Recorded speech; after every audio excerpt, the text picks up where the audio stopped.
రకాలుగా చేసినటువంటి మీరు ఏమి తెలియదా మీకు ఇప్పుడు? పాపం ఎంత శుద్ధపూసలండి, ఎంత పతివ్రతలాగా మాట్లాడుతూ ఉన్నారు మీరు. అందువల్ల మీ నేరాలు ఘోరాలు అన్నీ కూడా ప్రజలందరికీ తెలుసండి. అందువల్ల పరిపాలన చేతగాక ఒక అసమర్థులైనటువంటి మీరు మీ కొడుకు ఇద్దరూ కూడా ఈరోజు దారుణంగా డైవర్షన్ పాలిటిక్స్కి ఎక్కడికక్కడ ఒక్క పథకంలోనైనా జగన్తో పోటీగా మీరు నిలబడండి చూద్దాం. ఒక్క పథకంలోనైనా. నిన్నే కదా మీరు అనౌన్స్ చేశారు ఆయన దిశ యాప్ని తీసుకొచ్చి శక్తి అంట. ఏమన్నా సిగ్గుందా అసలు చంద్రబాబుని? 45 ఏళ్ల ఇండస్ట్రీ అనేది ఇందుకు పనికి వచ్చేది కాపీ కొట్టడానిక అంటే అప్పుడు పరీక్షల్లో కూడా ఇలా కాపీ కొట్టి పాస్ అయిపోయి ఉంటారేమో. అలాగే నిన్న అచ్చెన్నాయుడు ఒక మాట అన్నాడు, ఏంటి నెల తక్కువ బాలుడంట.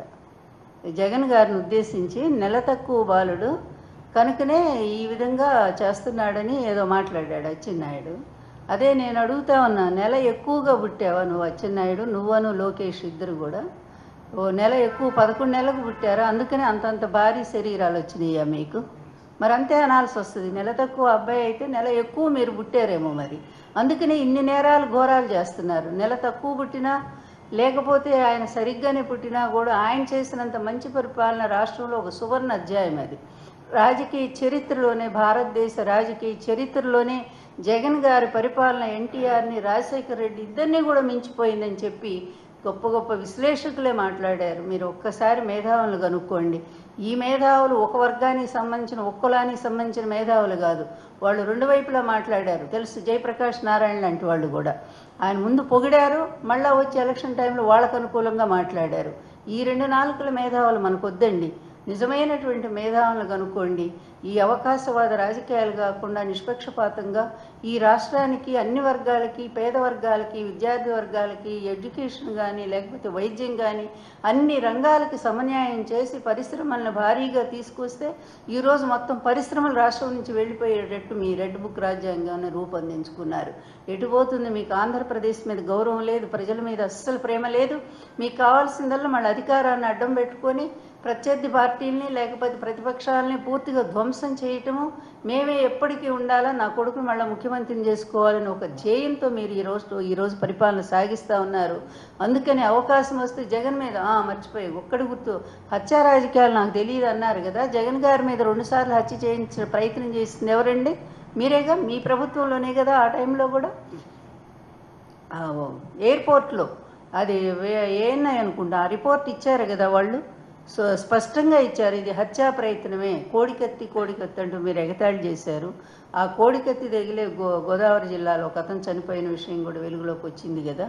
ఇంత దారుణంగా మోసం చేసి ఆయన ఎవరో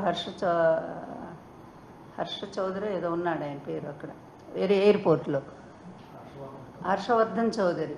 ఆయన అప్పటికప్పుడు శ్రీనివాస్ అనే అబ్బాయిని ఏర్పాటు చేసి పంపించి హత్యా ప్రయత్నం, అది హత్యా ప్రయత్నమే అని చెప్పారు కదా, రిపోర్టే చెప్పింది. అలాగే మొన్న ఎలక్షన్ ప్రచారంలో జగన్మోహన్ రెడ్డి గారు అప్పుడు సీఎంఏ కదా ఆయన, మరి అప్పుడు సూటిగా రాయి వేయగలిగినటువంటి వాడిని ఒకరిని పట్టుకొచ్చి ఆయన కణతకు తగిలితే చనిపోతాడు 100%. అందుకు అట్లాంటి అబ్బాయిని పట్టుకొచ్చి అది చేయించింది ఎవరండి? పాపం మీకు హత్య రాజకీయాలు తెలియవండి. ఎంత నోట్లో వేలు పెట్టి కొరకలేనటువంటి పరిస్థితి అనుకుంటా మీది.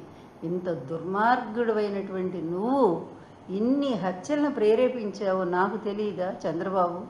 అసలు ఎన్టీఆర్ గారికి బ్రెయిన్ క్లాట్, ఆయన చనిపోతారని తెలిసి కూడా కావాలని ఆయనకు అంత ప్రెషర్ చేయించి ఆయన అధికారాన్ని లాగించి చెప్పులేసి ఘోరంగా అవమానం చేసి చివరికి ఆయన మరణానికి కారకులు ఎవరే? కత్తితో పొడిస్తే హత్య కాదు, ఈ విధంగా మరణానికి ప్రేరేపించడం కూడా గొప్ప హత్య క్రిందకే వస్తుంది.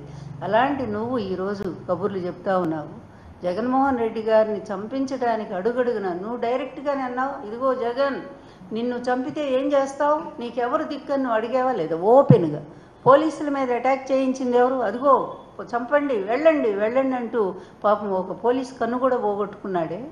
ఇట్లాంటి నేరాలన్నీ చేయించింది ఎవరు? చంద్రబాబు. ఇంకా డైరెక్ట్గా చేసినాయి, ఇండైరెక్ట్గా చేసినాయి బోలెడు ఉన్నాయి. ఇలాంటి నేరాలకు కేర్ ఆఫ్ అడ్రస్ అయినటువంటి నువ్వు ఈరోజు నా 45 ఏళ్ల జీవితంలో హత్యా రాజకీయాలు నాకు దూరం అని అంటావా? మొత్తం చేయించిందే నువ్వు కదా. ఎన్టీఆర్ దగ్గర నుంచి ఇప్పటి వరకు కూడా వీలైతే జగన్ను కూడా లేకుండా చేయాలని నువ్వు చేస్తున్న ప్రయత్నాలన్నీ కూడా ప్రజలకి తెలుసు, అందరికీ తెలుసు. అందువల్ల ఇప్పటికైనా ఈ కుటిల బుద్ధి మానుకోవయ్యా. ఎందుకు 76 ఏళ్ల వయసు వచ్చింది, ఇంకా ఎందుకు, ఎన్నాళ్ళు బ్రతకాలని ఇలాంటి హత్యా రాజకీయాలు చేసుకుంటూ రాజకీయం ఈ అధికారం కోసం ఎంత నీచానికైనా దిగజారుతాను, అలాగే నీ కొడుకును కూడా అలాగే నువ్వు తయారు చేసుకుంటూ బతుకుతున్నావే ఎందుకు? ఏదంటారే పుట్టలోన చెదలు పుట్టదా గిట్టదా విశ్వదాభిరామ వినరన్నట్టు చెదలు పుడుతుంటే ఈ అనామకులైనటువంటి వాళ్ళు, లేకపోతే సంఘ విద్రోహులు, మరి అవినీతి పరులు, ఇలాంటి వాళ్ళంతా పుడతారు పోతారు, తర్వాత వాళ్ళకి చరిత్ర అంటూ ఏముండదు.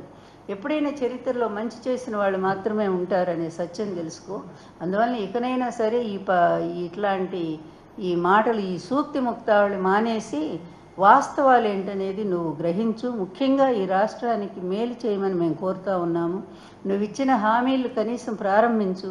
ముఖ్యంగా ఈరోజు పాపం విద్యార్థులు పరీక్షల టైం వచ్చేసింది, వాళ్ళకి చెల్లించాల్సినటువంటి ఫీజు రీయింబర్స్మెంట్ 4,800 కోట్లు బకాయిలు ఉండిపోయినాయంట.